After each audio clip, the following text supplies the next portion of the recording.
The United States of America cut a deal with Ukraine.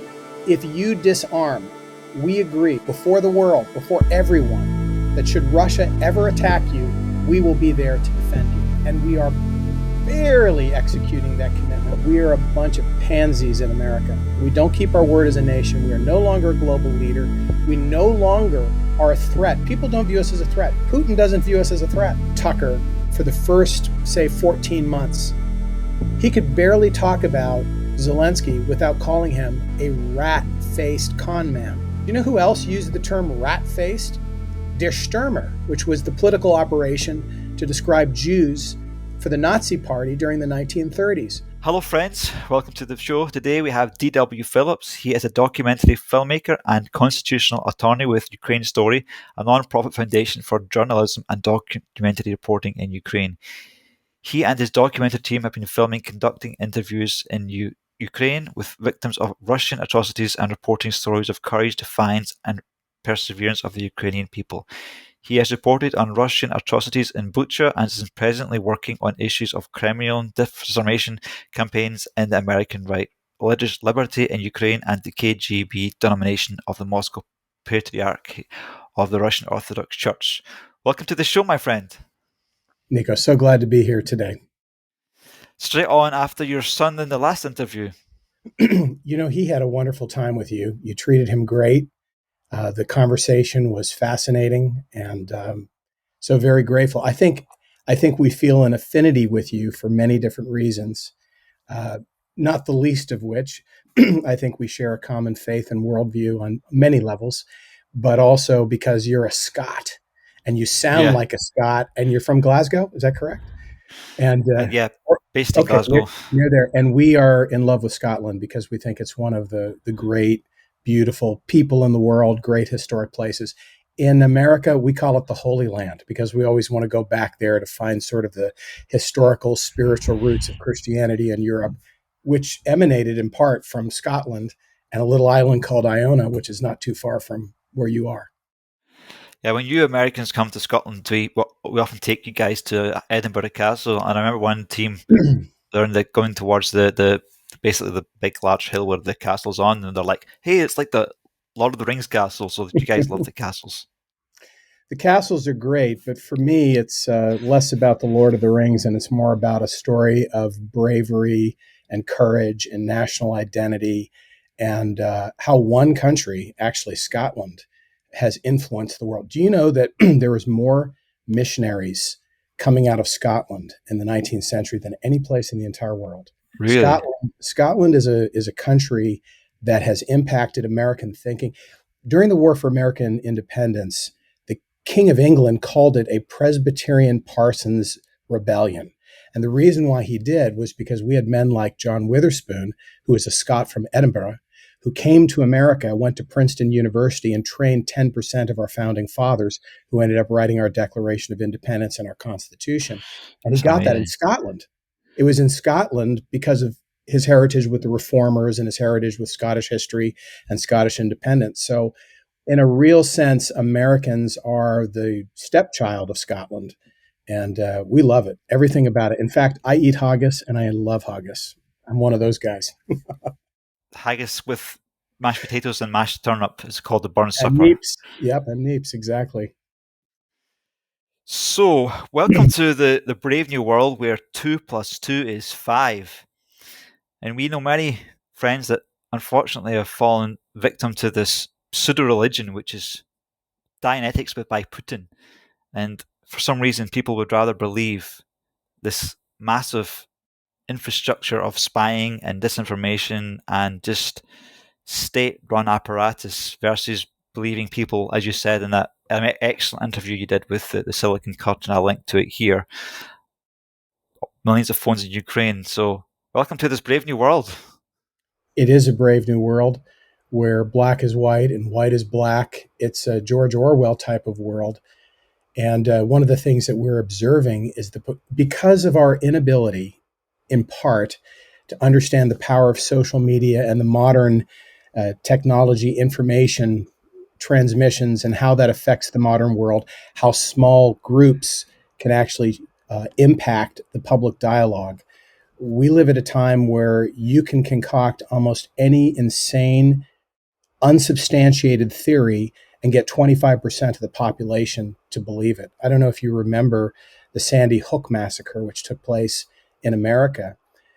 Alex Jones, who's like the little girl with the curl. When he's good, he's very, very good. And when he's bad, he's horrid. You know, he's not always terrible, but he's always belligerent. And he has a concern that many of us have, which is we don't like the way the government handles everything. We don't trust all the information. I happen to be one of those people. My concern is that we become the enemy we hate by imitating their tactics and techniques. And so when he went after the Sandy Hook people, saying it was a fake, it was a red flag, that was a lie. And for 10 years, he really harassed them. But 25% of the American population believed that those children were never killed. I only use that as an example because in Washington, D.C., at this moment when you and I are recording this podcast, there is tremendous debate. In fact, we're finally going to get it on the floor as to whether or not the United States should be giving Ukraine aid at this desperate moment. What have we been seeing in the media? A nonstop barrage of utter falsehood. I mean, level one falsehood from the usual suspects, Tucker, Marjorie Taylor Greene, and others. But this very week, people are going on national television and broadcast and saying Ukraine is made up of Nazis. All the money is being used for corrupt purposes. The CIA is running and operating the war in Ukraine. These are demonstrably false, completely false. But there's still going to be a major percentage of people who believe it simply because someone says it. So it is a strange world. And the heart and soul of this disinformation is Moscow. You have correctly pointed out that the Kremlin, that Russia runs, and I'll add to your comments, probably the single largest disinformation operation in the history of the world. It's the best trained, the best operated, the most highly funded disinformation campaign in the history of the world. And so what we've seen happening in America is that a lot of people who I sympathize with after going through the whole COVID nightmare of the 2020s, I sympathize. I actually used to be an attorney who defended vaccine damaged children. I understand there are two sides to the story. And we went through all the misinformation and people said, well, what can we trust? What can we trust? So instead of trusting the media, now they're going to trust the Kremlin. It's an act of utter insanity and intellectual suicide. So I have a lot more in common with the American right than the left. Mm-hmm. So I also sympathize with them. I am still angry. I'm still mentally damaged from the whole COVID disaster. Many are. Yeah, I'm still. It'll take me years to go over it. I still have panic and stress about the whole thing. And so I completely understand why people do not trust their government. I also believe there's a new world order. I believe there's people behind that want to manipulate us, to poison us. Yes, I believe all that. But it doesn't mean that I now trust Putin and this Russian, disinformation arm. It just doesn't make sense to me. I think so. I operate from a perspective rooted in both historical and biblical Christianity. And in my foundation, here's something that I believe and that I know. I believe that there is really only one conspiracy in the history of the world. It's the original conspiracy. It's the conspiracy whose architect began in the garden and who's been fighting the work of the church and the work of Christianity for millennia now. And that's the ultimate conspiracy. Every other conspiracy, every other ensemble of belligerent, malicious individuals is made up of fallible people with limited resources who still put on their pants one leg at a time. They are not omnipotent. They are not omniscient. They are not all powerful. They may be real at different levels, but it's a mistake, I believe, for us. It would be a mistake to ignore it. On the other hand, it would be a mistake to fear it to the point where we think that there's this all-powerful system just run by a few individuals that controls all information. That is taking it a step too far, which leads us to ignore plain facts. I don't know if you recall, Nikos, but during the first week of the Russian invasion, I listened to Christian pastors actually say that this was all television. It was a fraud. It wasn't really happening. Then I heard those same people going on the radio saying, well, this is the work of Russia to rescue the world from biochem labs. Both of these statements were absolute falsehood. Where did they get it? From QAnon. Those were QAnon propositions. Why are people going to QAnon and other outrageous positions that present themselves as being favorable to faith, to Christianity, to historic principles, but in reality are just hate forms, absolute hate forms? They're doing it because they're desperate. They're doing it because of fear. Fear has the effect of conducting a lobotomy on the human mind. When you're so afraid, when you're so concerned, if the world is just one big conspiracy and there's no way out of it, and you don't recognize that there is a higher power that controls the destinies and the affairs of men, you end up adopting views like that lizard men in the streets of Los Angeles, and the earth is flat, and Putin didn't really invade Russia, or Putin is the defender of the church. Probably there has been no nation, including the Islamic nations, which have been as violent to Christianity as the Soviet Union, of whom Vladimir Putin is the heir in chief, having been trained as a Marxist-Leninist KGB agent. At the height of that, he knows how to use faith. He knows how to use anything for his purposes, which is why we now find ourselves in a world where the head of the Russian Orthodox Church is actually granting religious absolution to people who murder Ukrainians. It's insane. And yet, that being said, on Capitol Hill this very week, people are saying, well, Ukraine is persecuting Christians. I've been all over Ukraine. I've spoken to Ukrainian Orthodox. I went into the Russian Orthodox Church at the Lavra. I've been with Armenian Orthodox, Greek, Roman Catholic, Baptist, Assemblies of God, Pentecostals, Jews, and Muslims. And there were two messages that they gave me universally, except for the Muscovites. And the messages were, number one, the Moscow branch is a KGB-run operation. It's a branch, Putin's ecclesiastical branch of the military, which is engaged in atrocities and persecutions. And number two, Ukraine today, having been through much, is certainly the most religiously free nation in all of Eastern Europe, and the people there enjoy tremendous religious liberty.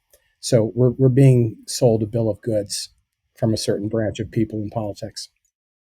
So, like, when I'm in Ukraine and I see all these refugees, mostly like women and children, and they're queuing up for like food, they're just like completely dependent on aid, and they have no security in life. And I just think, well, these people don't deserve that. You know, they're coming from the whole Donbass regions and those kind of stuff. If there was Nazis in West Ukraine, they wouldn't be coming here. You know, they speak Russian. They look more Russian. They just don't deserve it. And those people that are parroting the Russian propaganda are not being kind to these people at all. It's just cruel, really. I think you're actually getting to something that I wish we talked about more, and that is the importance of genuine, human, heartfelt, deeply felt compassion for people that are suffering atrocities. But you understand that if you can convince the public that the only atrocities are coming from the victims of the war, not from the perpetrators of the crime, compassion dries up. Nikos, I was in Bucha. One of the founders of my organization was a first responder in. When I hear people say that Bucha was some sort of a false flag conducted by Ukraine, which came from the Kremlin, it hurts not just intellectually and politically, but it hurts on the heart level. Because you have Russian soldiers that came down and raped en masse mothers and daughters next to each other, boys. I was in a church in Irpin. You know what the pastors have to deal with there? They have to counsel the girls who were repeatedly raped by Russians on why they shouldn't commit suicide. How do these girls live? Some of them became pregnant. That's only part of the story. The rest of it is the bullets to the brain of little boys and fathers, also en masse. I was on the main street of Bucha, interviewing one of the survivors, and she described for me the green corridor where the Russians said, okay, you can leave through this particular corridor, which is just one story. And as the families got in their cars to go down the green corridor, it was target practice. They wiped them all out, just killed them all. The complete lack of interest in communicating the level of atrocities by people on the right, honestly, who have drunk the Putin propaganda, that was a Freudian slip. I said Putin propaganda. The Putin propaganda has led to the diminution of compassion. So once we acknowledge what's really happening, which is a level one mass atrocities, then we can talk like you've just talked, which is to say, what do you do with millions of refugees? What do you do with people that have watched their friends executed? What do you do with 500 Baptist churches and Protestant churches in the East wiped out, shut down, blown up, leaders confiscated? What do you do with people that are going to have to live the rest of their lives having watched things which no human being should ever watch? The city where I was in, there were torture chambers created in people's homes. I don't even want to talk about this stuff on a podcast. You can't sleep at night. By the way, there's a film coming out right now.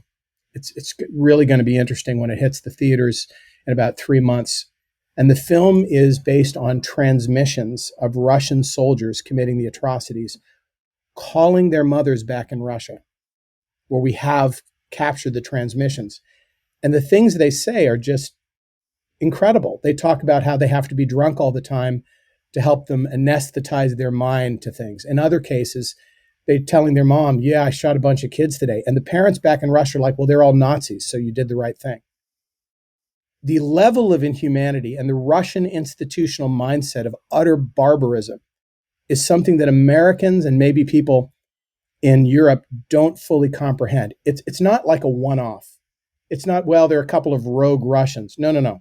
This is an institutional philosophy which has been stoked by Putin saying they're Nazis. We have to wipe out the Nazis. And secondarily, their church saying you will receive religious absolution when you do that. It's empowered people to act like the Waffen SS. There's like Waffen SS 2.0. Yeah, this Nazi thing is just frustrating because like these people that are saying these things, I've never been to Ukraine and lived there among the people, and I've been going there 15 years, and no one's been racist towards me. I'm Greek, I'm Scottish, I've never had any problems. I think only one time there was one person who was like a guy in his 80s or something like that, and I had some friends there that were refugees. This was about 2015, and this guy's like, "Where are you from? Where are you from?" And one of my friends goes, "Yeah, he's from the UK." He's like, "Go back to the UK," And my friends just laughed at him, But there's always going to be bad apples in there, but it's just. I think one of the things that was on display in Tucker's interview with Vladimir Putin in Moscow is that Putin defines Nazi as anyone who opposes him. It's not someone, there are no German Nazis of any meaning or significance really around anywhere. There are neo-Nazi groups, etc. But Nazism in Ukraine is anyone who opposes Putin. So you can be a Jewish leader like Zelensky and you're a Nazi. You can fight to defend your land and you're obviously a Nazi because you're denying Russian hegemony over Ukraine. But here's a little bit of facts that need to be considered. There are no Nazis in Ukraine. You might find this one stray person over here and that one stray that holds to a very hyper nationalist view that someone is going to interpret that way, but that doesn't define or shape anything in Ukraine. There's more neo-Nazism in Russia, and Putin used it in the early 2000s. During the early 2000s, Putin worked with neo-Nazi groups because neo-Nazism in Russia and hyper-nationalism is rampant. And he used them to go after his political opponents. He rallied them. He worked with skinhead groups and others. It's a fact. No one really disputes Putin's connection with the neo-Nazis in Russia. There were no debates about Nazism or press releases or discussion about Nazism in Ukraine until guess when? The invasion of Crimea. And once it became helpful and necessary in 2014 to build a narrative to rally people for invasion, that's when the Nazi thing was introduced. Also important to know, there are more former neo-Nazis and skinheads getting out of people that were in some way associated with far-right extremist movements in the United States military than in all of Ukraine. So we have to keep in mind that what's happening here is, number one, the basic facts are being lied about, and then they're being amplified in a way which does one thing only, and it serves a narrative. You can only hope that sane and rational people recognize how crazy it is that a country, and by the way, in 2019, both the president and the other political leader that Ukraine has were both Jews. They were both Jews. And how disparaging it is for the Jewish people. I'm of Jewish background. So I'm a Christian who comes of Jewish origins. My great grandfather was a Jew from Lviv, Ukraine. I also have another grandfather who is from Russia. So I have both Russian and Ukrainian Jewish blood, and they came to America because the Russians were trying to kill them back then. So to diminish the suffering of the Jewish people by calling Ukraine Nazi, it's criminal. It's just really terrible. Yeah, there are some bad spots in quite a lot of Jewish people. They're a bit upset with Western Ukraine because there were some things that Ukraine just need to repent of. I mean, it's just a minority of people, but we had a Jewish person. Mm-hmm. Yeah, we had a Jewish person come to our church and talk about how we need to heal the land, and there are things there. But I mean, I don't know the history myself, but yeah, it's a complicated history, and it's a history which is less about Ukraine and more about Europe during World War II. Yeah. So you have all across Europe. I'm talking Poland. I'm talking Czechoslovakia. I'm talking Hungary. I'm talking all of Europe in the midst of World War II. Really rough stuff happened, and the history is sometimes very convoluted, and we have to be careful not to overly attribute wrong or to pick and choose what historical elements we want. We want to be fair in our history, both to people that we're being critical of as well as people that we're praising. And there are groups that are very heavily critical of the West. And the story in the West is complicated, but I'm not personally convinced it necessarily is what has been attributed to them. On the other hand, I think we saw some horrible things from people indigenous to different nations all over Europe during World War II. And ask yourself why. What happens when your country is constantly invaded and you develop a strong national bent, understandably? What happens, on the other hand, when people come in and your only way of survival is to wipe out other groups and to rally around this anti-Semitic cry? That's another problem. And people switch sides a great deal. You know, they pick on Bandura a lot, the Russians do, but we need to remember that, you know, he was in a Russian prison and not part of the war for a very long period of time. And first, he was helping the Russians, and then he was helping when the Nazis came in. He simply wanted them to drive out the Russians. First, he was fighting the Russians, then he ended up fighting them, and then he ended up in a Russian prison. It's far more complicated than Vladimir Putin would have you believe. The conclusions are not as easily reached, in my opinion. Yeah, these Russian people like to throw around these terms, banderites and all this kind of stuff. All these they don't know what they're talking about. It's in America. It's concerning to me whether it's the left or the right when we create a generalized statement that just shuts down debate. It shuts down debate. So people on the left will say, "Well, Trump is a white supremacist." Whether you like Trump or not, he is not a white supremacist. You don't have to like Trump to be honest about what is his strengths, what are his weaknesses. White supremacy is not one of them, but they will reach that conclusion based on this strain and that strain, and this group showed up at a rally. It doesn't mean that the guy believes that stuff. Similarly, the conservatives do the same thing about the left, and we have to be very careful. I think when I think about the invasion of Ukraine and the way it's being handled in the press, I think about the Ten Commandments. Okay, thou shalt not bear false witness. There's a lot of false witness being borne. Thou shalt not steal. There's a lot of theft taking place. You shall have one God, only one God, and that's not the state. That's not Vladimir Putin. So that's also a problem. Thou shalt not murder. Pretty big problem taking place over there. Thou shalt not take the name of the Lord thy God in vain. So every time the name of God is invoked as the basis for murdering Ukrainians, I would say that constitutes taking the name of God in vain. And this problem, if you look at the most basic and essential principles of ethics, given to Moses, transcendent, held to by Western Christian civilization for millennium, the code of what it means to be a person of faith, all of it is broken by the Russian invasion and the people that support the Russian invasion. Yeah, absolutely. In order to do mental gymnastics, to be a Christian and say what Russians are doing, you have to really do like 2 + 2 = 5. 2 + 2 is 5. Like the end of 1984, it's just like the, you have to really force your brain to live in an alternate universe. Like the Matrix is just like walking around with this like belief in Russia, convincing yourself that the savior of the West, the savior of this Christian warrior, coming to make us all save us from our sins and all this stuff. And again, that is actually a QAnon philosophy, because the QAnon belief, which was really popularized 2016, 2017, and continued for some time. Marjorie Taylor Greene admits that she was a proponent of QAnon theory.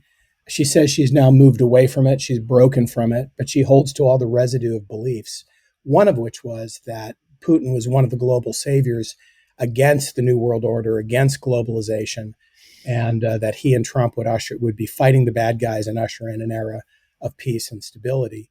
When their prophecies failed on January 20th, 2020, or 2021, that became, no, 2020, I think, that became sort of the end of QAnon official. But the trickle-down effect of a lot of that thinking remains and is still in the United States Congress in the form of Marjorie Taylor Greene. Let's take a minute, if you don't mind, Nikos. I think your viewers would probably want really a helpful discussion on corruption in Ukraine, and you've laid the foundation for it. Here are a couple things. First, let's talk about a perspective on corruption around the world.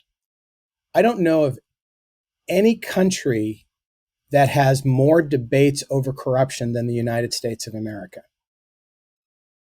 Think about it.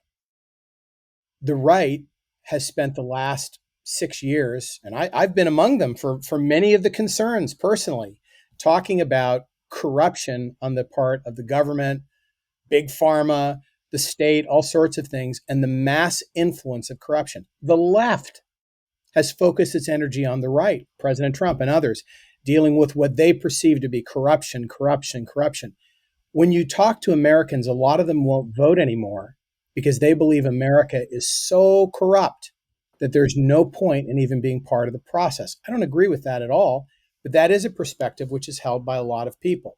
So the first thing I would say is that whatever is said about Ukraine, which we'll get into in a minute, it actually pales compared to the deep, far-reaching perspective on corruption in the United States. Now, it may be a different type of corruption, but nonetheless, it's a belief in corruption. Second thing I would say is that if you want to talk about corruption, there is no country more corrupt than Russia, period. Please find me it.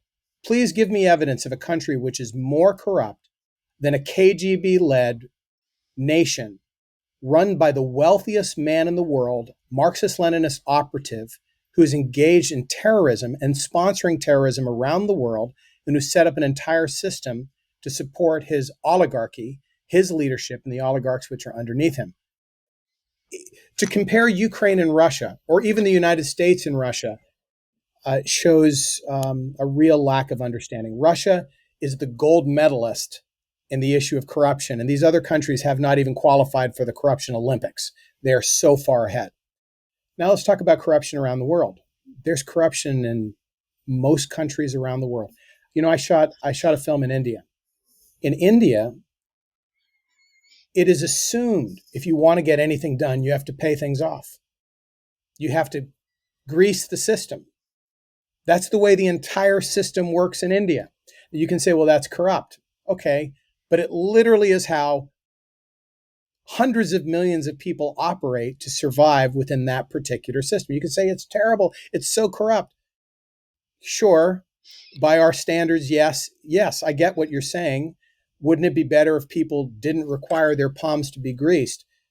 On the other hand, when you go over there, if you want to survive and you don't have a 10 spot, you're not going anywhere. You're not getting something done. You're not getting that medical treatment, and people learn to work within that particular system. Now let's talk about Ukraine.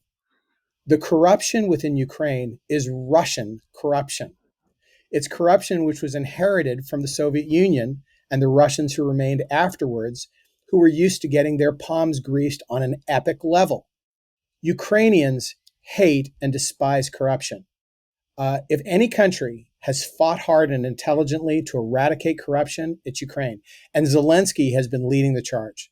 Zelensky's been holding leaders accountable. He's been putting them in jail. He's been putting them up on trial because the one thing he doesn't want is to be accused of corruption. Because I'm friends with, in the United States, with a Ukrainian community. And we often will have dinners together. And I'll just throw out questions from time to time. I asked this one friend of mine, what would you do if you were in charge in dealing with corruption in Ukraine? And she responded by saying, well, I would cut off their hands, of course. And she wasn't kidding me. She wasn't playing a game with me. She was like, no, you have to stop it. So you have to cut off their hands. I don't agree with that, by the way. I'm simply saying that the feeling of Ukrainians is we hate corruption, and they're getting better and better. So when you listen to a politician, like today on Fox News, there was a fairly well-known writer who said, well, I think we do need to help Ukraine. It's important, but, it really bothers me about the corruption. What corruption are you talking about? Can you please list it out? What exactly are you saying? Or are you simply repeating the same statement over and over again? You heard from this person who heard from this person who heard from this person. I'd say that 9 times out of 10, when people talk about corruption in Ukraine, they're just repeating something. They literally don't know what they're talking about. Well, we don't know where all the money has gone. That's not exactly true. That's not exactly true. We think some of it may have gone here or there. Well, in the cases where that's been discovered, it's been addressed immediately. And it's not the government which is, in its leadership capacity, abusing United States money. That's for sure. There are contractors where something went wrong. There's a person who may have been in office where something went wrong. And when it's discovered, it's dealt with harshly. So I would just conclude by saying, number one, we lack perspective. If Ukraine is corrupt, you can argue America is more corrupt. If America is corrupt, Russia is corrupt by factors of hundreds in comparison to everybody on the planet. Secondarily, this system, whether we like it or not, whether we think it's ethical, exists in countries all around the world, from India to you name it, everywhere. It's everywhere. So the problem of corruption is something that everybody has to fight. But the existence of corruption doesn't mean people get to be murdered, raped, and destroyed, and the modern world order can be overturned simply because, well, we don't like corruption. It's a catch-all phrase for people abdicating responsibility. Yeah, people won't understand Ukraine unless they've lived like Ukrainian, because like the average salary for professional there probably depends where you're at, right? So like where I go normally, it's between $200 to $300 a month, and the food there, it's probably 2 to 3 times cheaper, maybe for like a Coca-Cola would be probably half of what you pay in the shops. So if you're getting paid, say 10 times less, but everything else is like maybe only 2 or 3 times cheaper, then imagine you going to the shop and everything being 3 times more expensive. That's your cost of living. That's what Ukrainians have to live with. And then you do see people driving around with the latest Bentley and BMWs. They're getting it through whatever dodgy scheme it is. It's going to make people angry. If you see that day by day, it wears you down. And there's a lot of people that are arrogant, yes, through these corrupt things in Ukraine. But Zelensky has done a lot of good. He's putting people in jail. He's much better than the chocolate president. So.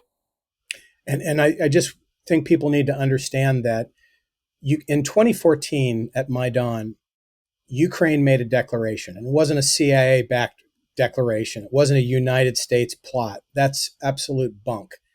Millions of people made a declaration, and they said, we're done. We want the corruption to come to an end. Zelensky ran on an anti-corruption platform, by the way, and not a really harsh anti-Russian platform either. He's become more dogmatic since the invasion, obviously. But the reality is that before 2014, going back into the early days of independence, it was the Russian influence constantly which created the problem. In Washington, D.C. right now, the lobby, which is pushing for the Russian narrative on the Russian Orthodox Church and handing information to Tucker Carlson and Marjorie Taylor Greene, the lobby, which is doing that, is run by a multi-billionaire Russian oligarch who's Ukrainian and Russian. It's the Russians that have created the system. And the Ukrainians are saying, we want to be part of the West. We want to have our freedom. We don't want this anymore. We need to be our own people. And we want to live in a world in which we move past all the Russian era of corruption. So I find it deeply troubling that our support for Ukraine would hinge on a problem really created by Russia, institutionalized by Russia, which Ukraine wants to break from with all of their heart, and they're fighting against it. And by comparison, is not necessarily worse than the reality we have in America. So for these people on the right that have drunk the Putin Kool-Aid, is there any redemption for them? Do you see a way back for them if they want to? How would they go about expressing their mistake there, like an off-ramp? That's a great question.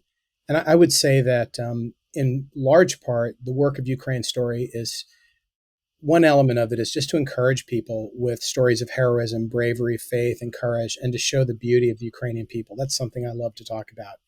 The other part of it is, I'd call sort of a political apologetics. Our mission is to explain. It's to win people over.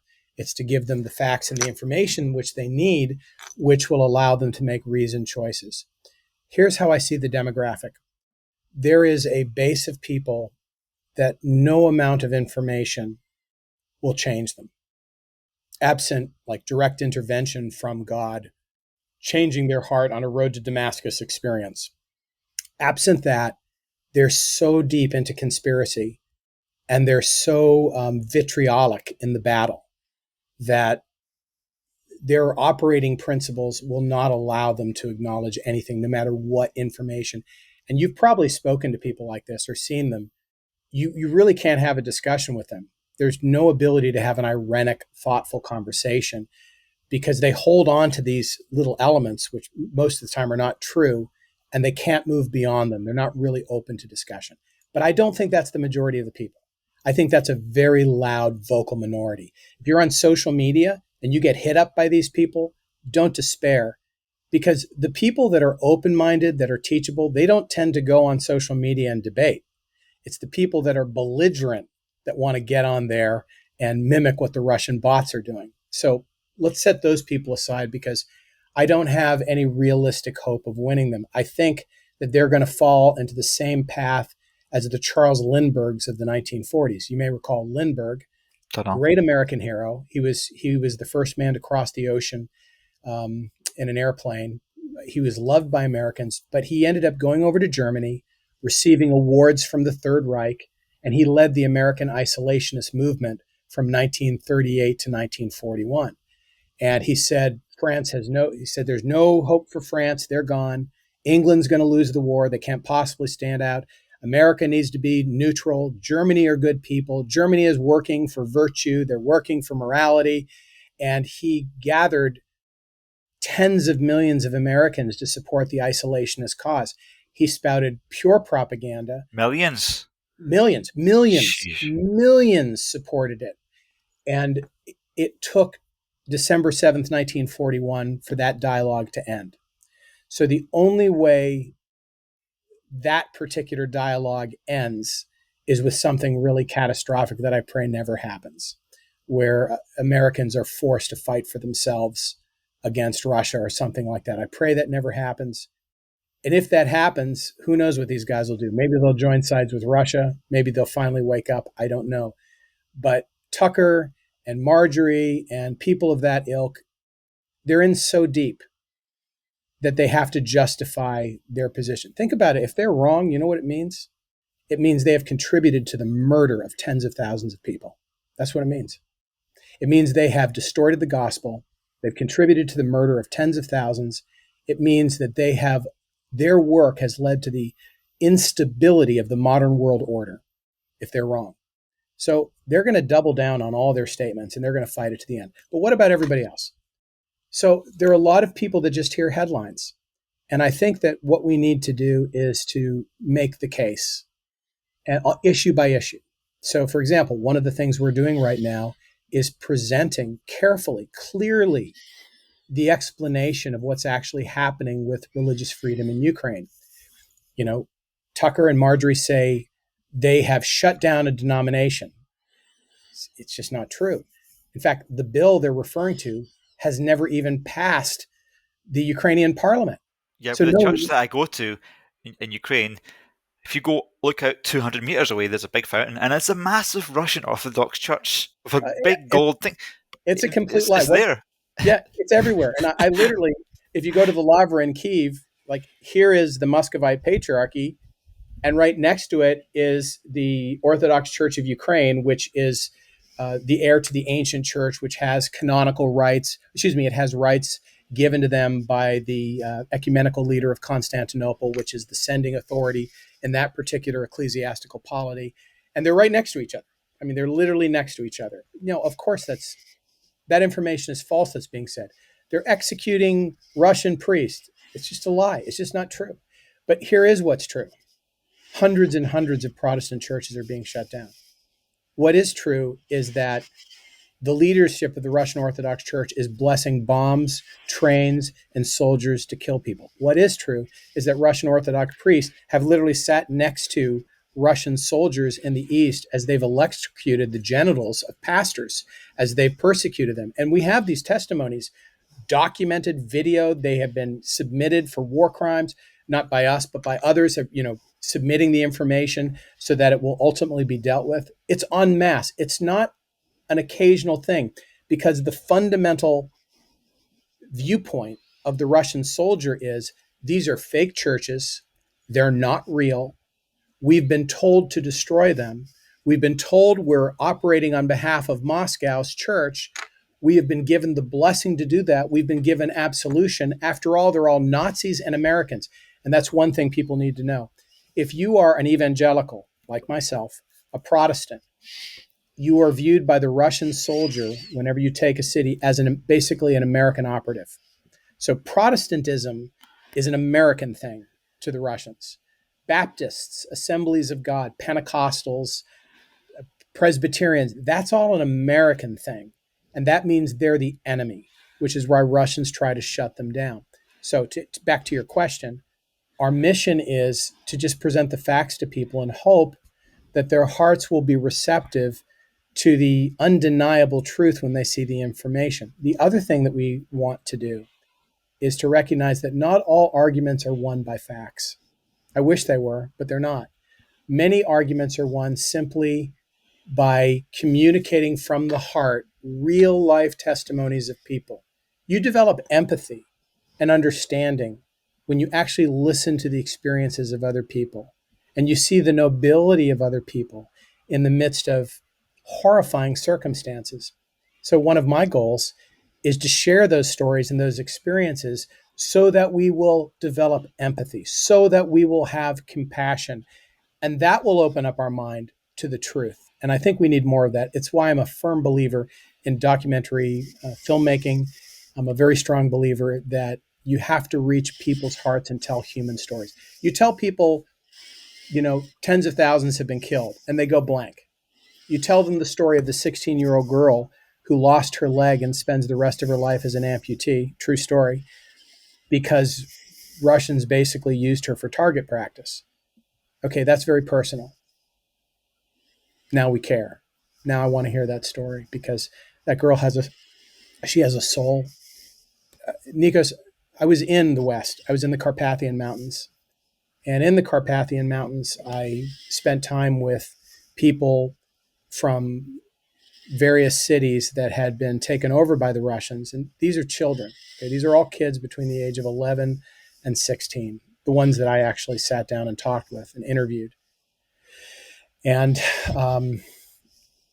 boy, it was hard. I mean, it was really, really hard. They were so precious, precious children. But in a lot of cases, they're orphans because their parents were taken down by the river and shot. And some of them watched it. How do you live with that for the rest of your life? How do you not become hateful? They need a lot of love. When we hear those stories, it's kind of hard to dismiss the reality of what's happening in Ukraine when you talk to the people who are the victims of the Russians. And that's one of my missions, is to get as many of those stories out as possible We need empathy. We need compassion. That's been missing on the right because everything has been weaponized. Yeah, when the war started, we got some pictures of like 20 kids. They're all orphans, and we were asked to like buy some toys for them, things like that. But what can you buy for a kid that's lost its mum and dad? I bet they were so thankful even for like an old iPhone or something like that. You know what we found is that, okay, when I talk to a child who is an orphan, a war orphan, there's just a commonality to everything, to how they respond. They're actually willing to talk about what happened. Most of them are. It's a funny thing. There's just like this Ukrainian strength, and they're like, yeah, here's what happened. They're really straight up about it. You talk to a 13-year-old, she's not lying to you, right? And then it's confirmed by the others. They're not lying to you. This really happened. The second thing is they tell you, I always usually ask them, what's your dream? What's your hope for the future of your life? And they say things like this. I want to be able to sleep at night and not think about bombs. I don't want to remember this all the time. I want to play soccer again. I want to dance again. I want to have friends again. Maybe I can have a birthday party someday. I mean, it's the things that children want in their childhood. They want that because it's been stolen from them by Vladimir Putin and his agents of corruption. And they just talk like kids in that way. But there's also this courage. But one of the number one things they say is, I just want to be able to sleep through the night and I want to feel safe. I interviewed one girl who journeyed all the way from the east, all the way to the west by herself. She escaped a Russian prison camp after her family was killed. How did she do it? What a story. I mean, what an incredible journey.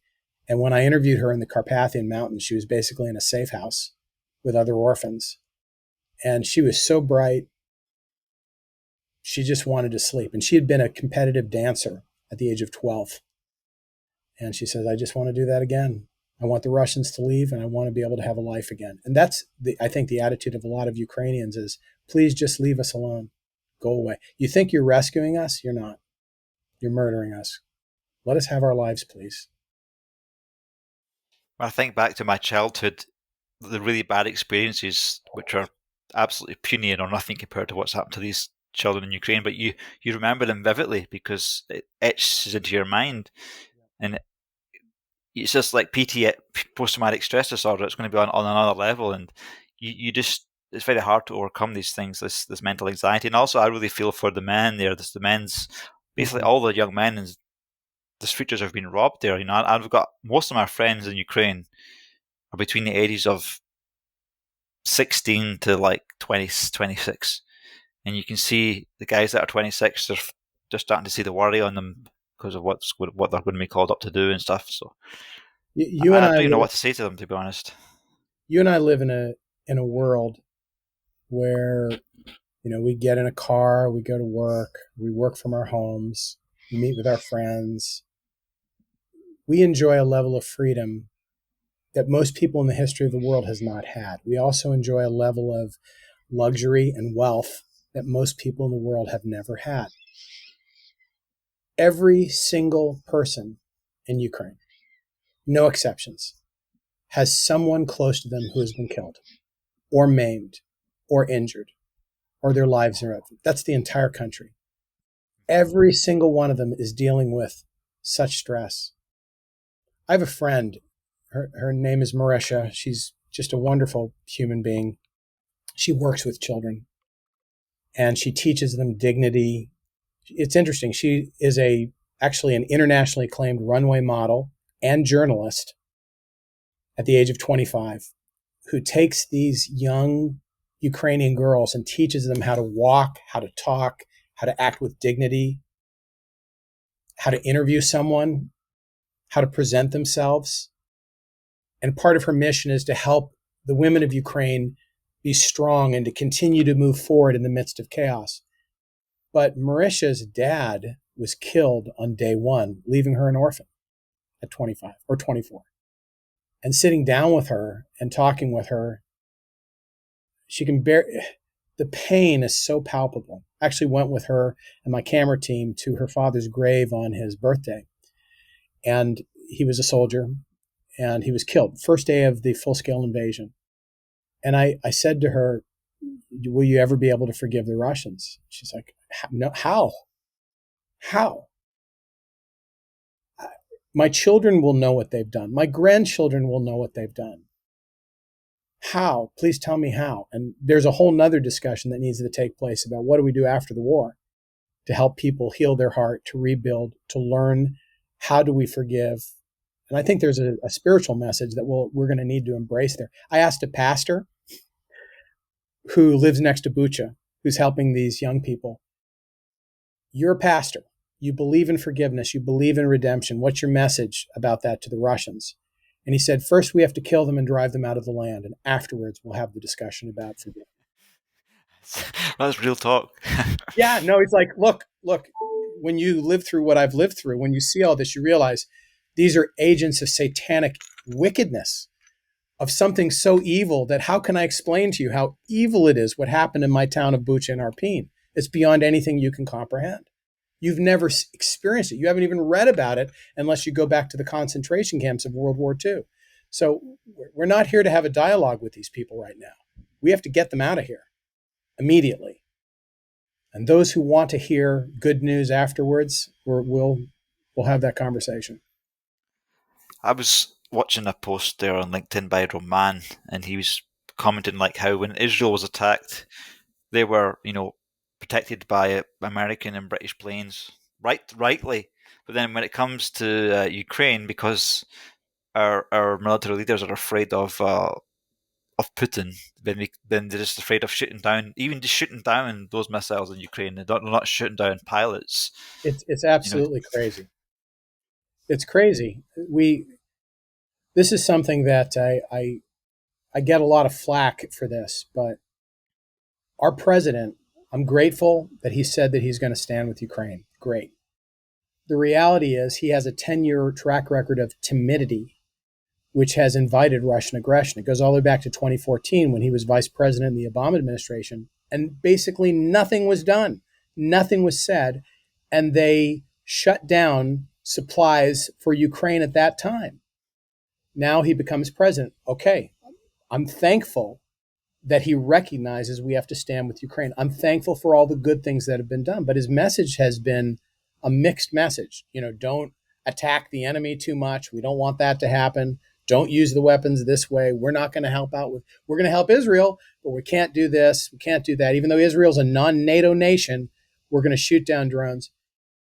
I hope Americans understand something. When we send a Patriot missile to Ukraine, those Patriot missiles are almost exclusively used for defensive purposes.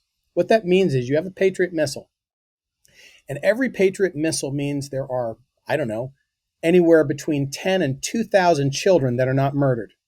There are children that are not in the hospital, children that don't become amputees, because those Patriot missiles are defense systems to protect the cities from a nonstop onslaught of murder being sent by Russia in the form of bombs, drones, etc., things like that. So I just think we need to, I guess the other thing I'll say, Nikos, about this is that there must be a vision of victory. There is a question in my mind about the morality of allowing a war to drag on. We shouldn't want wars to drag on. And the one thing which is true is that if Ukraine had been given what was necessary, the war would be over. They have not been given what was necessary. They've been held back. They've been stymied. We have been timid. And it's not just the conservatives and the Republicans. It's also been the White House. So something needs to change. Do you think it's like a lack of testosterone that we have this generation of men that are supporting these weak policies, afraid of this bully because he has some nukes? They're not afraid to just be a bit more stronger, speak the Russian language a bit, Whether it's a lack of testosterone, it certainly is. We don't live at a time of manly resolve. That is certainly true. We don't live at a time of courage where people are willing to say, this is right, I will fight for it. This is wrong, I will oppose it. I will do what's necessary. I will lay down my life if it's necessary. I believe in this. I will not give up easily. I will not go quietly into the night. How about this one? I will stand with my friends. I will stand with my friends. To me, this is one of the great marks of honor and nobility. And the United States of America cut a deal with Ukraine. And the deal was, if you disarm, we agree before the world, before everyone, that should Russia ever attack you, we will be there to defend you. And we broke that commitment in 2014, and we are barely executing that commitment right now. And that's a message to the world that we are a bunch of pansies in America, that we don't keep our word as a nation. We are no longer a global leader. We no longer are a threat. People don't view us as a threat. Putin doesn't view us as a threat. Not really, because we will not keep our word. We will not stand with our friends unless it's Israel. I love Israel. Doesn't mean I agree with everything Israel does, but I'm a supporter of Israel. I think you can agree with people and even love them and care for them and support them, and that doesn't mean carte blanche everything. And I would say the same about Ukraine. I love Ukraine. If Ukraine does something I don't agree with, I'm going to say that. Same with my country of America, which I love very much. I think the best policy is honesty, but manhood, leadership requires sticking with your friends, fighting for them, and being willing to do the hard things. We haven't seen that. It's a problem. Yeah, the 2014 response by basically everybody was pathetic, and my own response as well. It was pathetic because I think I was a victim of Russian propaganda back then. I wasn't really bothered about like Germany taking cheap gas and these countries, and I was just doing my thing in the UK and now I just wish we did a lot more. I mean, I think that Britain was helping a little bit after 2014, doing some training. Mm-hmm. But like the Ukrainian army was gutted anyway by that mobster that was there. Well, the good news is this, that in 2014, many people we were asleep because we had become lethargic thinking that the Soviet Union was dead, that this really wasn't a big deal. We weren't forced to think through all the implications unless, you were. I come from a background where I've been fighting Soviet imperialism since the 1980s. I was in Angola during the 1980s fighting not literally, I did have a machine gun on my back, but I wasn't there as a soldier. I was there as a reporter and working to get information to the president at that particular time. I was in Central America during other things. So I've been involved in the fight against Soviet imperialism, Russian imperialism for most of my life. I don't expect everyone in America to get Russian tactics or to understand the fact that the same people that are in charge today were the same people that were in charge during the Soviet Union. Same people. So the issue is not really communism as much as it is the Soviet mentality of global imperialism, which remains the same. But in 2014, we were going to the Olympics together. We were, life was looking good. We decided we didn't want to make it that big of a deal. Obama said some really terrible things. It was really unfortunate that led to Russians pushing harder. We ignored what happened in Chechnya. We ignored afterwards what happened in Georgia. This is a practice of Russia under Putin. They are interested in hegemony over that entire region of the world. They want the old Soviet Union back. Putin is clear about that. He even intimated he wants Poland back. So he's prepping for a lot of stuff. But in 2014, we didn't get it all. Now there's no excuse whatsoever. So don't be too hard on yourself because you're one of those people that woke up and, in fact, you're married to a Ukrainian bride, which is wonderful. The guy that did our wedding, he was actually killed. He was in the front lines, and Is that right? I'm so sorry. Yeah. I'm Just so a sorry. martyr. I didn't even get a chance to fight. He's got a wife and 2 kids. I still keep a photograph of him on my phone. Just I'm so sorry. I was in 2010.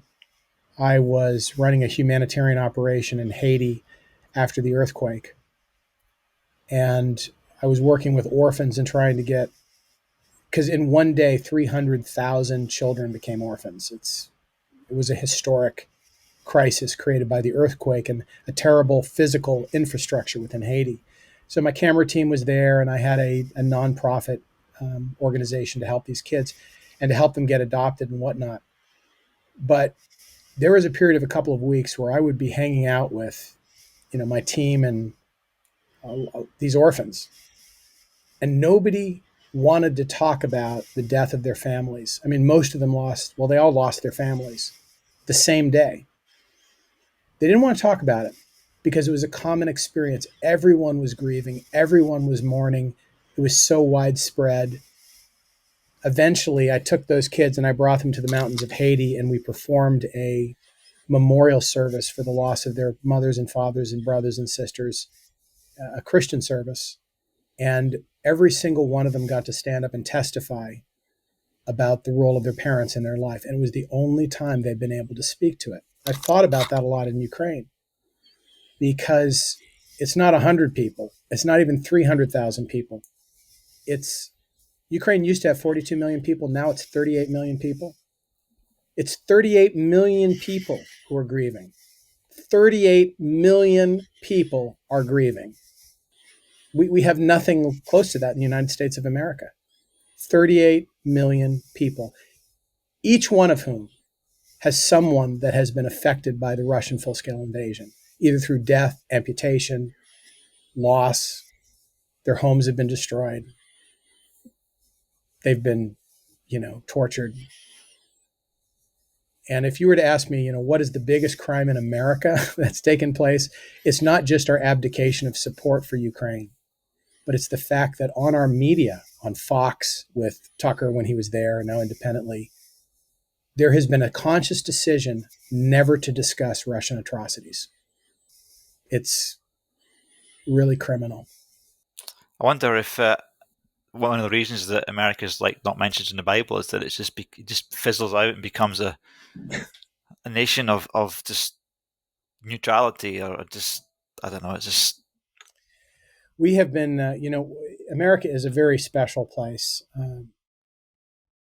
We were a nation that was founded on a creed that presupposed that a transcendent authority, who was agreed was the God of the Bible, endowed all men with certain rights: life, liberty, and the pursuit of happiness.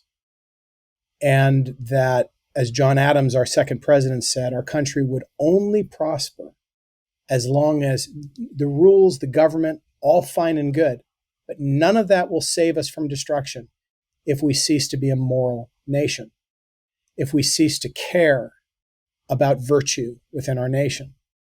And we've reached a point where we're so polarized, and we've gone down a path so negative for the better part of a decade now, that we have some real problems that we need to resolve. It's hard to imagine that we can continue as we're doing right now, especially with the hatred, the mob mentalities on both sides which govern things.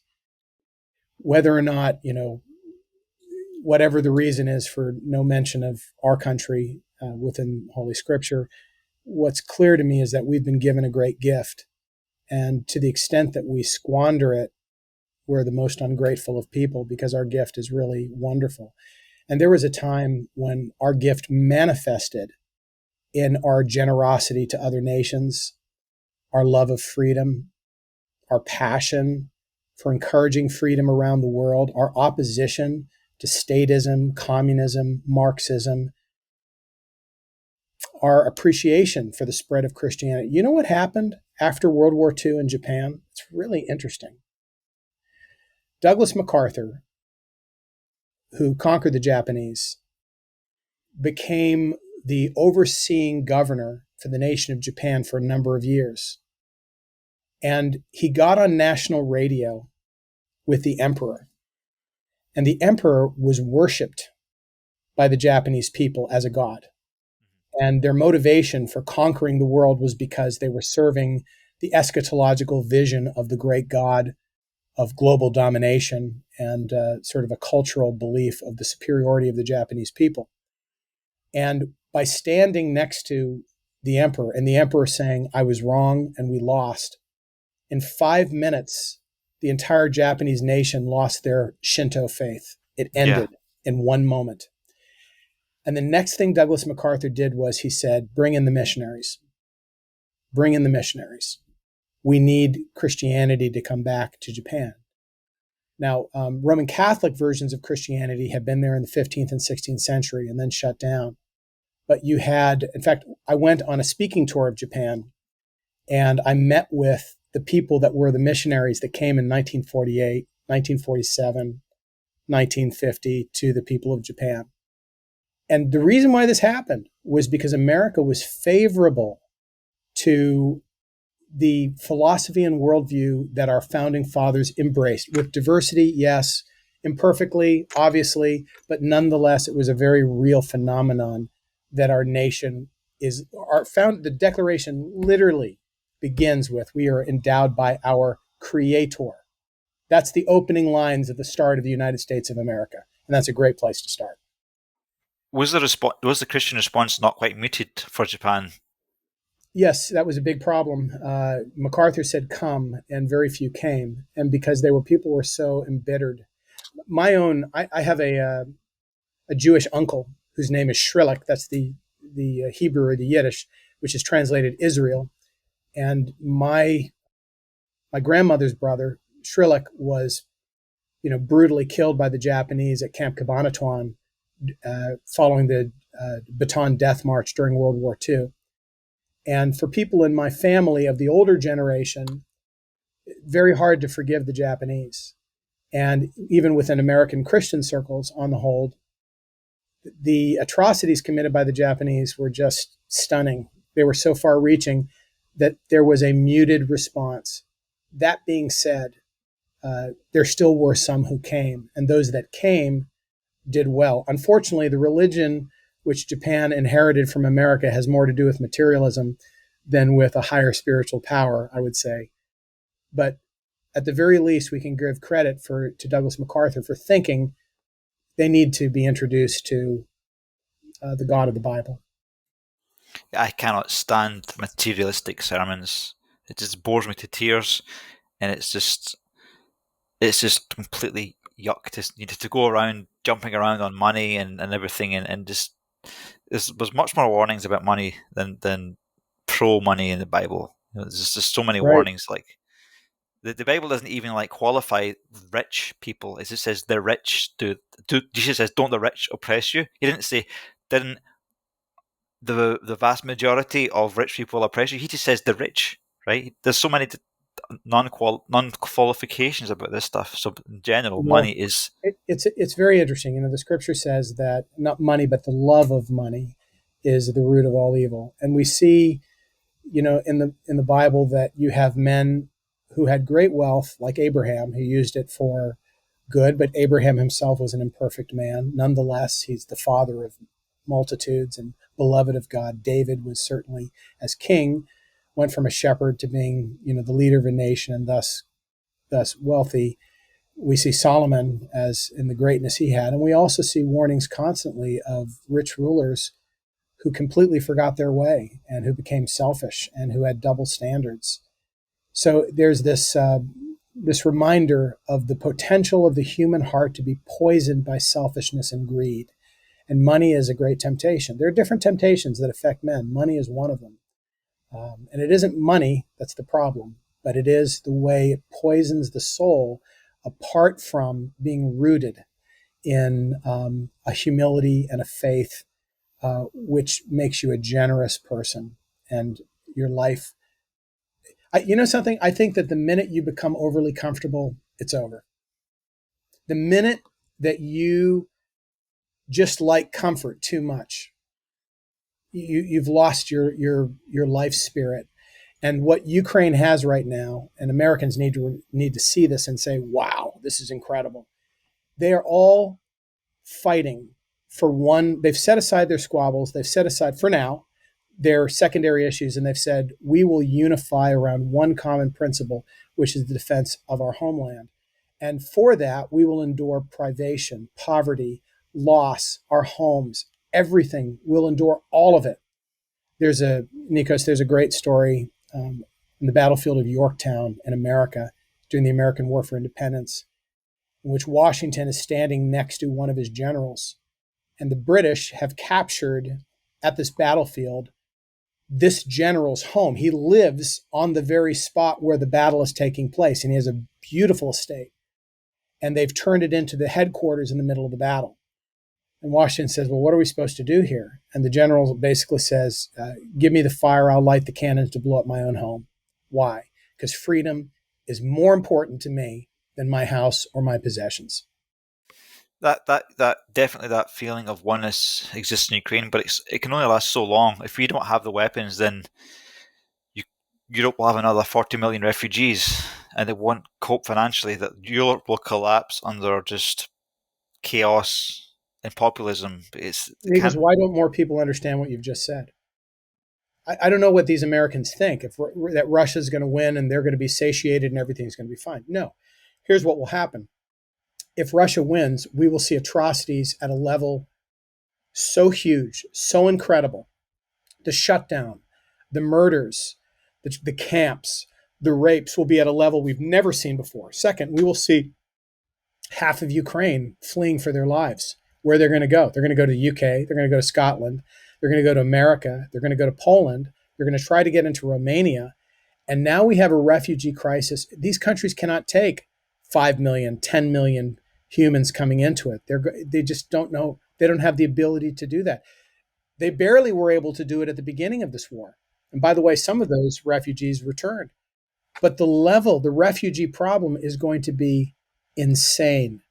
It's going to be completely off the charts. So we're going to be dealing with murders, crimes at a level we haven't seen before, and refugees. You want to talk about expense? The expense will be beyond more than anything Europe has seen since World War II. Yeah, and you'll just have the political parties will just go towards populism and just, I mean, all it is, a lot of pressure on Poland with just so many, the house prices are all going up. It's just Spain, lots of people there, Ukrainians are fleeing, Polish people are fleeing from Poland to Spain now. There's this. And meanwhile, it's not just Ukraine, it'll be Poland and Estonia, and everything will be just going west. One of the things, speaking of Poland, one of the things that we've noticed is that during the outset of the full-scale Russian invasion on February 24th, 2022, the world was shocked. And the world recognized that this was pure evil. It was a violation of just war principles and ethics. It was pure evil.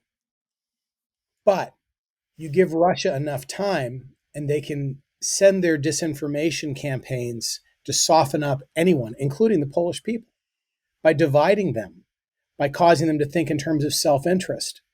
And it's funny, it's not even dealing with agriculture and other things. I remember speaking to some Ukrainians, some women that went to Poland and they were treated very, very well. But after time, they received a little bit of resentment because the Polish guys were marrying the Ukrainian women. And the Polish guys were more attracted to the Ukrainian women than they were in some cases to the others. At least that's the testimony that I heard. And Ukrainian women have a presence. They're we interviewed a lot of them that were, very strong and like this, but then they had very tender hearts and they would write poetry and they would be warriors. They're just cut out of a very different cloth. But when they went to Poland, you're welcome for a while, and then maybe not so much. Yeah, I don't know where we go from here, man. Well, here's what we need to do. We need to continue to make the case. We have to make the case. We need to persuade all who will be persuaded. We need to learn the lessons of history. Right now, I don't know if there's ever been a generation, an ungrateful generation in America that has experienced historical amnesia to the extent and the scope of the American people right now. Everything we're watching, we've already seen it happen before. We've already seen what appeasement does in 1939. We've already seen what happens. Hitler used the almost identical arguments to Putin. Number one, I'm defending myself against the West. Number two, I'm going in to rescue Germanic people in the lands that are occupied by other people. Number three, I'm going to restore the ancient order and boundaries that we had before. Those are Putin's three arguments. That's what Hitler said. And we already went through the whole propaganda campaign with Goebbels and with all the things the Nazis pulled off. We already saw what happens when a demagogue uses hatred to train an entire nation to do unthinkable things. We saw that. We've already seen how American appeasement leads to catastrophic disaster. We've already seen that. We've already seen what delays in funding. We held up the Lend-Lease with Great Britain for a long time, and we eventually offered them some terms which they accepted. Churchill didn't love those terms, but it took so long that in the process of waiting for it to all work out, they suffered some major defeat. We've been through all of these things before. And yet Tucker Carlson and others say, well, there's no comparison with World War II. Has nothing to do with anything. We shouldn't even be talking about World War II. He said that. Oh, the Cold War is over. It's dead. None of that stuff matters anymore. It's willing ignorance and historical amnesia.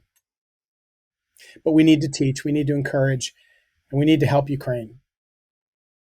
Ukraine, in a sense, is a gift to the world, if you think about it. They're doing the fighting. They're doing the suffering. All they're asking for is the ability to arm themselves, to defend themselves. I'd say that's a pretty good deal.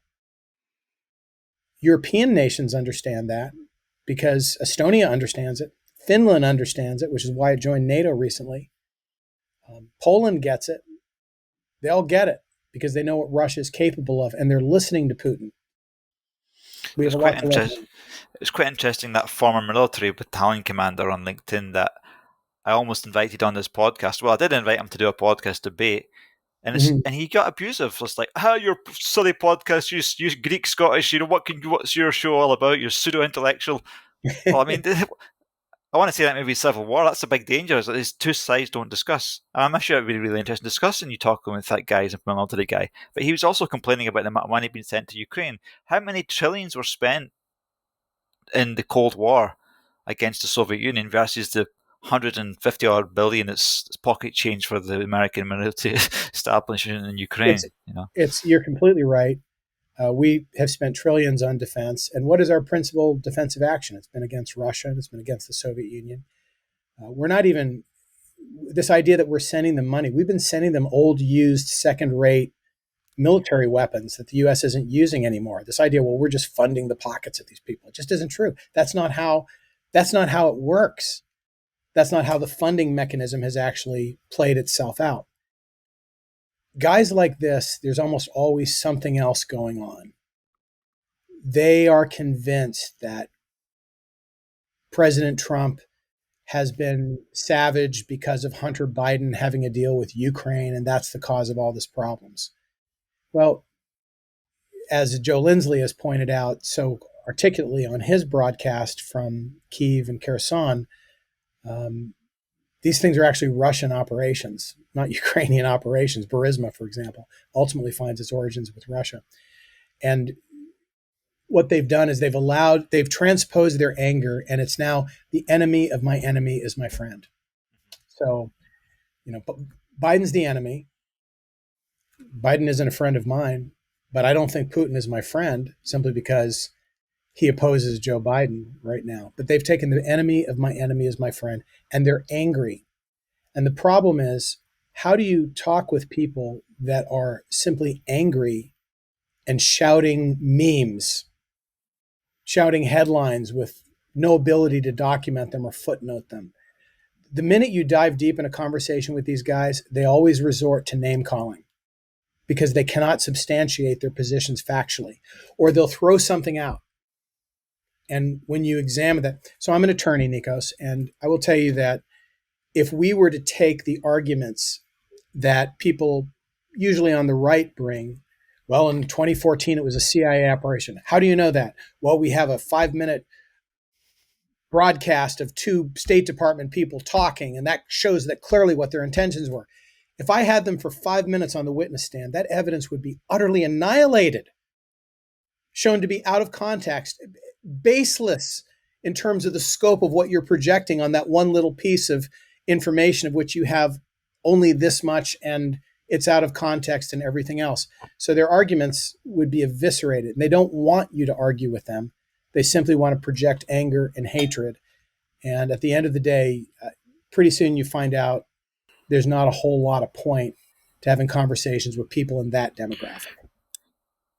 Yeah, I think things just escalate quickly. I'm being quite objective. This guy's like saying, "Oh yeah, we should help Ukraine and all this stuff." And I said, "Well, last system." And your previous post says she said it's an insane amount of money you're spending in Ukraine. He's like, "Don't you lecture me?" Yeah. Greek, you Greek Scottish person. They're like, what's my Greek and Scottish that's got to do with anything? I get it, man. Well, this raises a whole nother question of modern life, and that is incivility. So the ability to influence people by pressing a button and not having to look at them in the eyes, the ability to say whatever you want without any form of accountability whatsoever, caters to the worst elements of the human spirit. It caters to anger. It caters to aggression. It caters to sadism, online sadism, where people actually take pleasure in hurting other people and crushing them. And we live in a world where people actually think that this form of sadism is a virtue. It's virtuous to be mean, malicious, random, cruel on social media. And they get away with it. No one holds them accountable. And then our politicians do the same thing. Our leaders talk this way. Just for kicks sometime, go back and watch, say, the Kennedy-Nixon debate from the presidential elections in the 1960-ish. You're going to hear two people sound, by today's standards, like they're best friends discussing something they disagree with. Right. And you'll just be like, wait, this is an argument?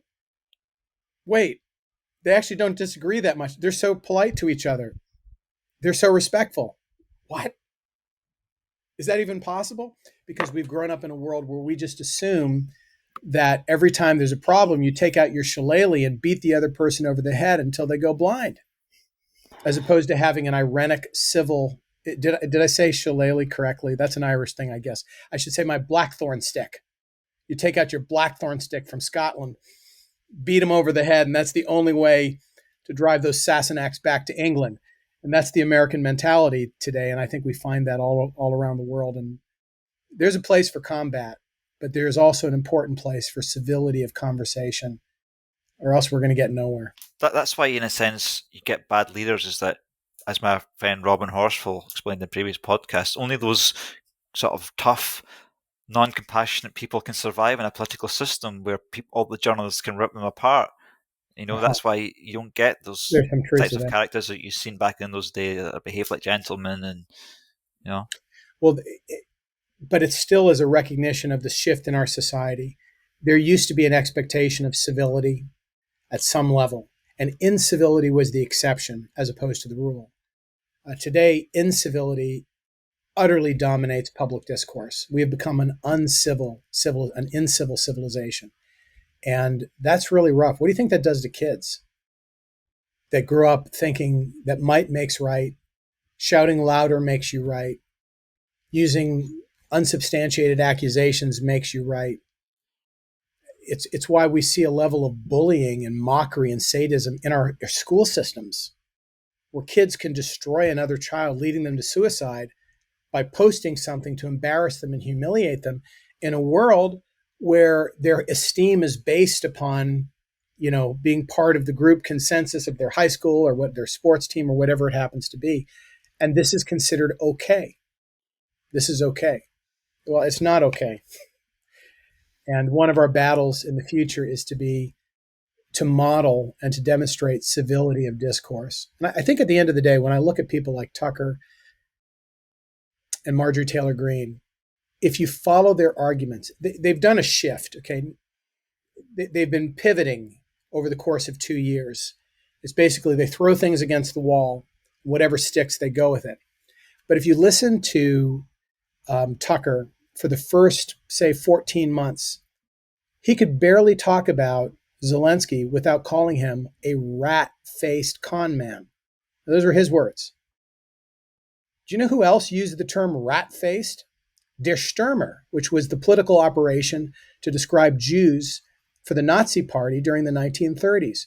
I don't think that Tucker is necessarily an anti-Semite. I have no reason to believe that, but he uses anti-Semitical language He uses personal attacks. He makes fun of his face. He makes fun of his clothing. He calls him names. Zelensky, this is a guy defending his country. And you have to ask yourself, and he calls himself a reporter, what do we think about people attacking the physiognomy and the clothing of a man defending his country? It shows that their arguments are based on hysteria, not fact. If they had the arguments, they'd use the arguments. Instead, they have to doctor things and manufacture arguments and scream louder and attack people. Then the audience hears things. And one thing that I've learned in my life, in the various work, whether it's law or whether it's filmmaking or journalism or even business, is that contempt is the single most powerful weapon to destroy somebody. If you can make people contemptuous, not angry, more than angry, contemptuous. If you make them contemptuous, they will never think of that person positively again. They may or may not be angry, but they hold the person in contempt. And what Marjorie Taylor Greene and Tucker and sadly Candace Owens and Bannon and their entire ilk does is they'll toss out a statement, well, this is happening, and then they'll attack the person personally. You're a Greek Scot, therefore no one should trust you. But it's even worse in Ukraine. They're rat-faced people who wear clothing and are probably secret transvestites and this and that. And the audience hears that and says, ooh, I don't know what's right and I don't know what's wrong, but that's icky. I don't want to have anything to do with it. And they are successful by using contempt. Hitler was successful by using contempt. Putin is successful by using contempt. Yeah, when it comes to President Zelensky and contempt, like Zelensky was a comedian and he never expected that he would become a wartime president, right? So I reckon that if he knew that he was going to lead a country, try and get American support, he probably wouldn't dress up in a leather thing and dance like a woman, like a prostitute, like a gay dad dance. He wouldn't have done that. But that was like a long time ago. I don't think Zelensky, when the war's over, is going to go back to dancing like a drag queen, right? So why would you hold up something like that? What? Like Trump says, grab them by the pussy. I mean, that's worse. That's worse. It's talking about basically rape, right? And that's forgiven. Forgive Zelensky for the drag race. In fact, if you look at President Trump's public life, as well as reports on his private life, nothing Zelensky has done comes close to the things that people could criticize Trump over. I hope they won't. I hope they'll leave him alone.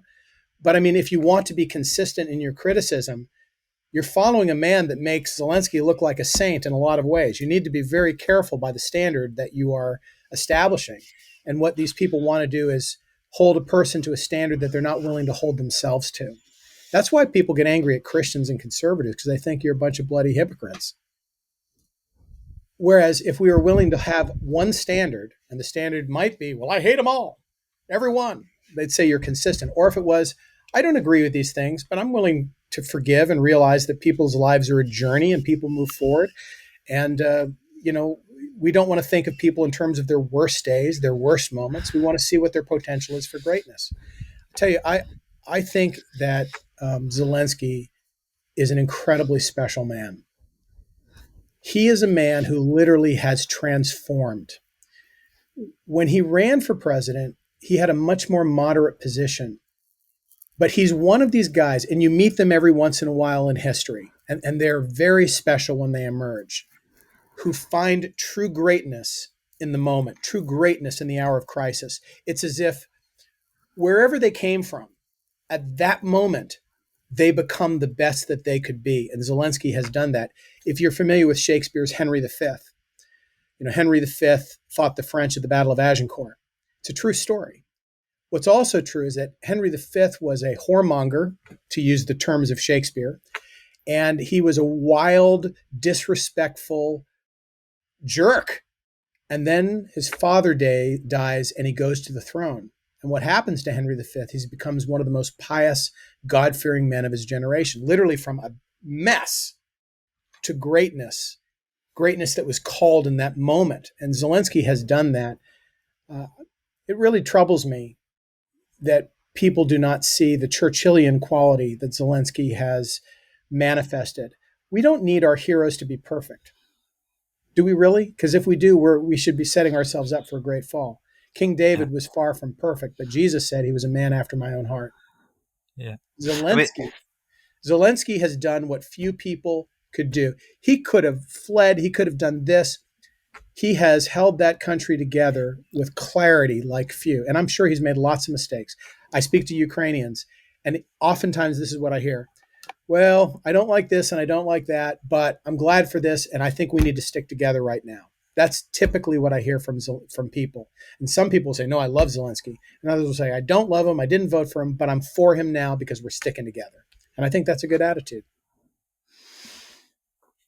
when President Zelensky decided that he wanted guns, not a ride, and Russian troops were surrounding Kiev or close to it, there was a higher probability that he was going to be captured and tortured to death there. But he was like, I'm going to. He was willing to die for his country, So Of course. Of course. I mean, we're looking at a man who is a world-class hero and a world-class leader. Think about this, Nikos. Of all people, conservatives and Christians should believe in redemption and potential. It's really the essence of our creed. Of all people, we should believe that. We should be the first to forgive, the first to recognize potential, to hope for people to emerge in the very best they could be. Zelensky is a simply stunning example of that.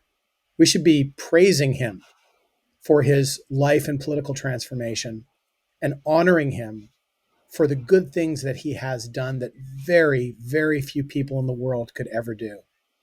His wife also is a great example. The two of them together are simply remarkable. So most of the criticisms I hear about him to me are false. Some of them are simply misguided. They may have some context of truth, but they're misguided. They're out of place. I don't think a man has to be perfect or make all the right decisions to be recognized for his greatness. Zelensky is a great man, and he should be honored. Well, DW, would you like to pray briefly? I do want to pray, actually. I think that, and I really want to pray today. So I'm going to pray with you. Let's do that, Nikos. Father in heaven, on this special week where the world waits in the balance with the American Congress making a big decision, Lord, I do pray for unity, blessing, and peace on the world, and specifically mercy on the people of Ukraine.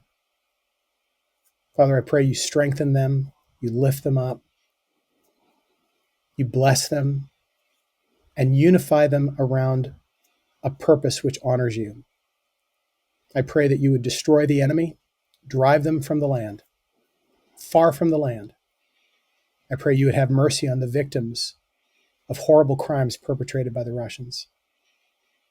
I ask also, Lord, that you would open all of our eyes here in America, that we would see the things you want us to see, that our hearts would be tender, and that we would be people of compassion.